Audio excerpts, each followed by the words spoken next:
Assalamualaikum warahmatullahi wabarakatuh. Baik, di sini saya Lailatun Nafiah. Saya akan menjelaskan mengenai fatwa dan jurisprudensi hukum keluarga.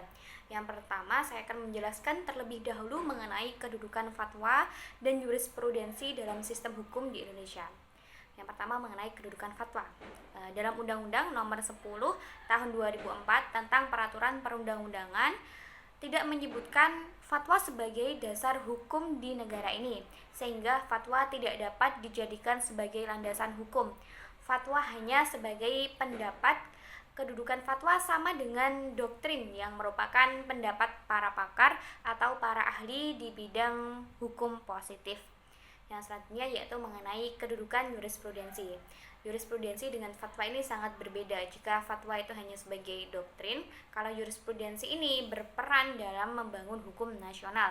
Jurisprudensi adalah keputusan hakim terdahulu untuk menghadapi suatu perkara yang diatur dalam undang-undang dan dijadikan sebagai pedoman bagi para hakim yang lain untuk menyelesaikan suatu perkara.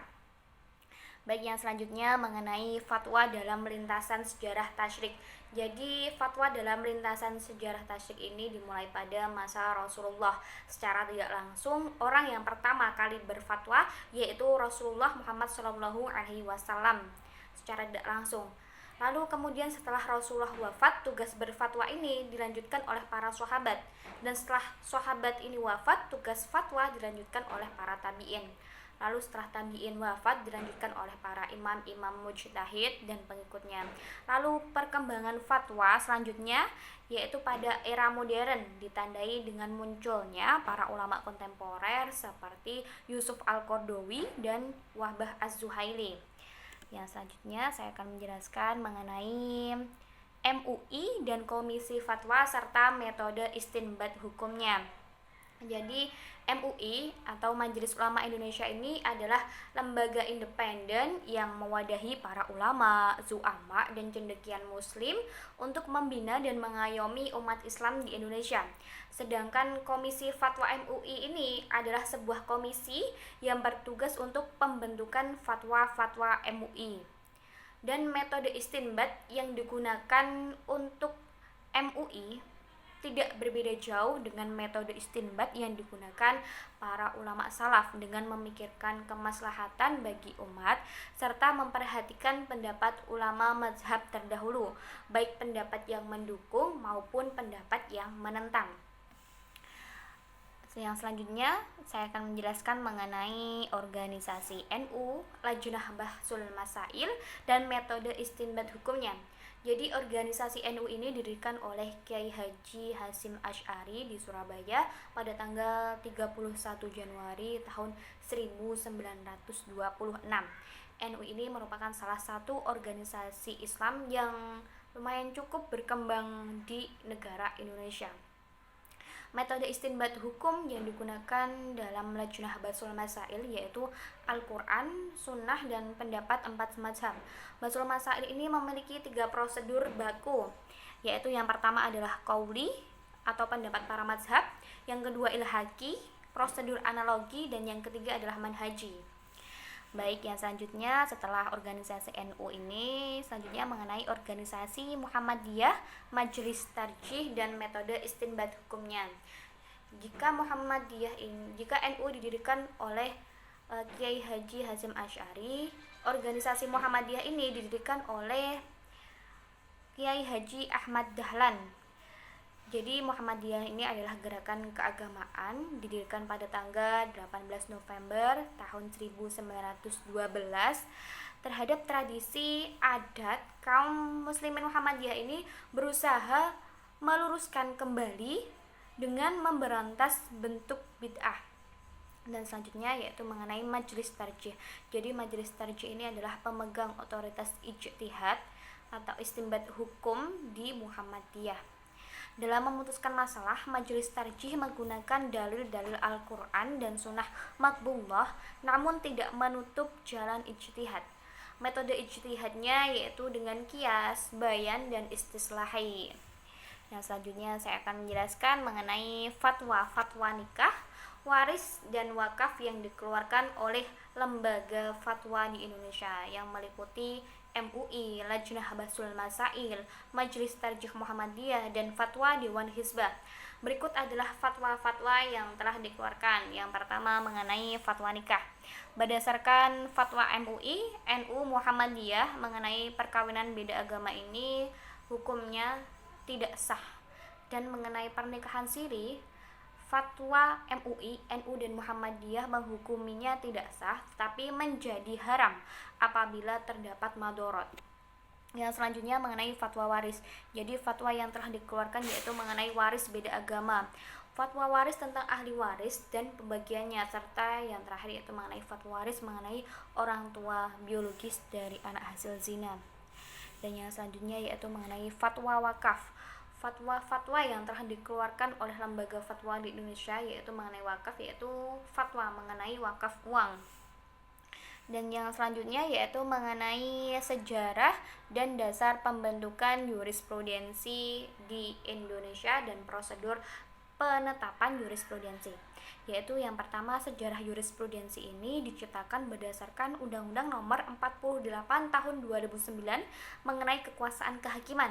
Undang-undang ini menyatakan pengadilan tidak boleh menolak untuk memeriksa perkara yang diajukan dengan alasan hukum tidak ada. Jadi meskipun hukumnya tidak ada, bisa dilakukan melalui putusan hakim dan wajib memeriksa dan mengadilinya. Dan dasar pembentukan jurisprudensi ini terdapat 3 nilai. Yang pertama nilai sosiologis, yang kedua nilai filosofis, dan yang ketiga ini adalah nilai yuridis. Dan yang selanjutnya itu mengenai syarat-syarat jurisprudensi. Jadi syaratnya ini ada 5. Yang pertama mengenai putusan atau peristiwa hukum yang belum jelas. Yang kedua, putusan telah berkekuatan hukum tetap. Dan yang ketiga, putusan berulang kali dijadikan dasar hukum untuk memutus perkara. Dan yang keempat, putusan telah memenuhi rasa keadilan masyarakat. Dan yang kelima ini adalah putusan telah dibenarkan oleh Mahkamah Agung Republik Indonesia. Yaitu adalah syarat-syarat jurisprudensi. Dan yang selanjutnya saya akan menjelaskan mengenai jurisprudensi tentang munakahat, mawaris, dan wakaf. Yang pertama mengenai munakahat. Di sini saya mengambil contoh mengenai isbat nikah. Jadi isbat nikah ini adalah pengesahan atas perkawinan yang telah dilangsungkan menurut syariat agama Islam, akan tetapi tidak dicatat oleh KUA atau pencatat nikah yang meninggal atau pencatat nikah yang berwenang. Yang selanjutnya mengenai jurisprudensi tentang mawaris. Jadi ada kasus seorang ayah yang meninggal dunia beragama Islam, tetapi anak dan istrinya ini beragama non-muslim. Lalu istri dan anaknya ini menggugat harta waris. Lalu pengadilan mengabulkan tuntutan dari si anak dan istrinya ini dengan amar putusan bukan sebagai ahli waris, namun sebagai wasiat wajibah yang diberikan kepada anak dan istrinya. Yang selanjutnya yaitu mengenai jurisprudensi mengenai hukum wakaf. Terjadi pada kasus sengketa tanah yang diwakafkan oleh si A yang sudah meninggal dunia untuk dibangun munasah, akan tetapi cucu dari si A, si B ini menggugat ke pengadilan. Si B beralasan bahwa si kakek ini tidak pernah mewakafkan tanah tersebut untuk dijadikan munasah. Namun PA Aceh memutuskan bahwa tanah itu sudah diwakafkan untuk masyarakat Paloh untuk membangun munasah. Baik, yang selanjutnya saya akan menjelaskan mengenai analisis yuridis tentang pernikahan beda agama, ahli waris non-muslim, dan tanah wakaf. Yang pertama, terlebih dahulu saya akan menjelaskan mengenai analisis yuridis tentang pernikahan beda agama. Berdasarkan putusan MA Rek nomor 1400 K Perdata 1986. Dalam putusan itu, Mahkamah Agung mengabulkan permohonan antara kedua mempelai yang berbeda agama, yaitu agama Islam dan agama Kristen, untuk melangsungkan pernikahan. Namun tetap saja secara agama pernikahan beda agama ini hukumnya tidak sah.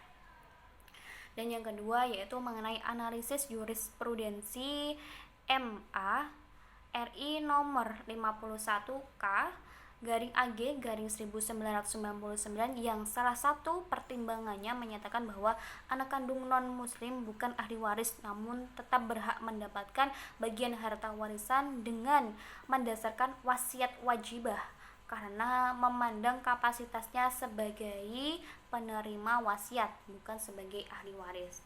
Jadi si anak ini semisalkan dia bukan seagama dengan orang yang meninggal ini, dia tidak berhak menjadi ahli waris.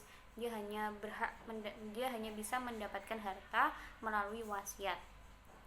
Yang selanjutnya yaitu penetapan Pengadilan Agama nomor 28 PDT P 2011/PA tentang wakaf yang tidak didaftarkan. Analisa dari permasalahan berhubungan dengan permasalahan terhadap status tanah wakaf yang belum terdaftar. Bila terjadi gugatan yang diteliti Kabupaten Roku Hulu, Kecamatan Ujung Batu, di mana status tanah tidak memiliki akta ikrar wakaf dan sertifikat tanah wakaf dan kantor pertanahan, karena pendaftaran tanah wakaf merupakan persyaratan dalam upaya menata, mengatur, dan penuntutan penguasaan pemilikan dan penggunaan tanah wakaf ditunjukkan untuk memberikan kepastian hak dan kepastian hukum bagi pemegang sertifikat wakaf yakni nazir.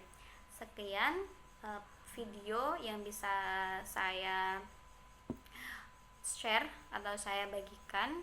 Mohon maaf apabila ada salah kata atau mungkin kurang berkenan. Saya mohon maaf dan terima kasih. Wassalamualaikum warahmatullahi wabarakatuh.